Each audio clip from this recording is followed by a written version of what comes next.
તો આજે આપણે બનાવવાનું છે વ્હાઈટ સોસ પાસ્તા ને આ જો બધું મેં બકાલું ઝીણું ઝીણું સુધારી લીધું, ડુંગળી, કેપ્સિકમ, ગાજર ને મકાઈ ને આ હે કોબી. પહેલાં આપણે આને ફ્રાય કરી લઈએ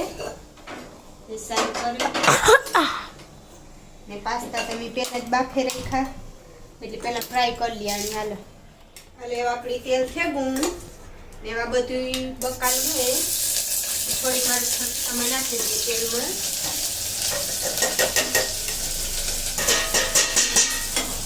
અને એમાં થોડુંક મીઠું નાખી દઈએ. આપણે બાફવા મીઠું નહોતું નાખ્યું અને થોડુંક આમાં નાખી દઈએ. હલે છે ને એટલે તેલમાં બધું બકાલું ચડે જાય. આપણે આમાં બધું બકાલું નાખી દીધું ને એકાદી સીટી ખાવા દઈએ, એકાદીની અડધી કેટલી બકાલું હોય ને તેલમાં સળી જાય ને એટલી ખડી.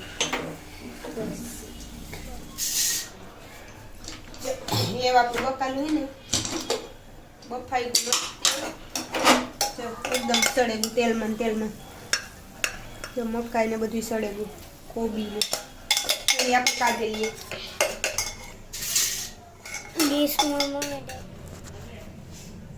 હવે આપણે આમાં છે ને 1 ચમચી જેટલો મેંદાનો લોટ,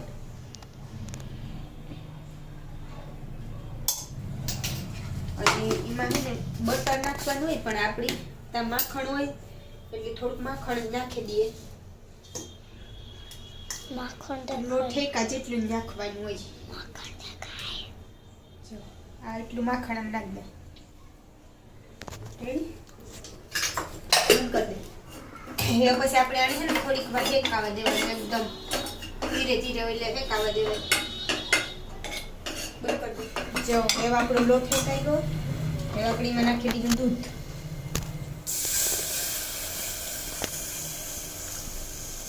એકાદ વાઇટ કાલ જેટલું નાખીએ. થોડું ને હલાવવાનું, લોટ ગાંઠું કે ન પડે ને એવી રીતના.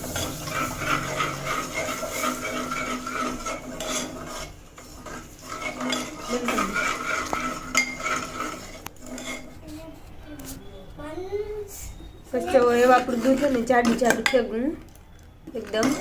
તો એમાં આપણે નાખી દીધું ચીલી ફ્લેક્સ,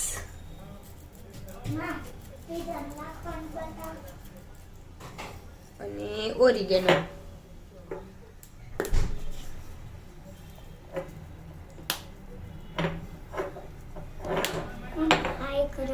પછી આપણે નાખ્યું માયોનીઝ.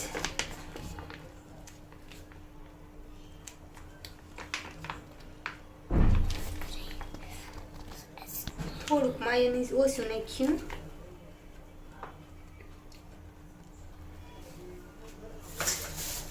નાખી દીધું ચીઝ. હવે આપણે નાખ્યું આમાં ચીઝ નાખી દીધું. મને તો ચીઝ બહુ ભાવે એટલે આખું ક્યુબ નાખી જ દા. સન્વી તને કેવું ભાવે? મને તો ફૂલ ભાવે મમ્મી. ચીઝ? હા. તો આખું નાખ દે. હા આખું નાખ દે. અધૂર રાખજે. કઈ? આપણે એના કાલે એના બર્ગર બનાવ્યું. હો? ચાલ પાસ્તા કાલે બર્ગર. હા. એવીમાં નાખી દીધું બધું બકાલું ફ્રાય કરેલ છે ને. મમ્મી ખીર જેવું લાગે બોલ્યો તા. પણ એવું થતું હતું કે ખીર હાથે ખાઈ જા. એમાં નાખી દીધું પાસ્તા.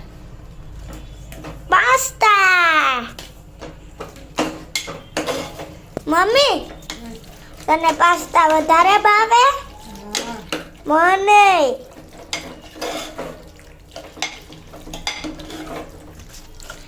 તે રોજ આ થઈ ગયા આપણા પાસ્તા રેડી.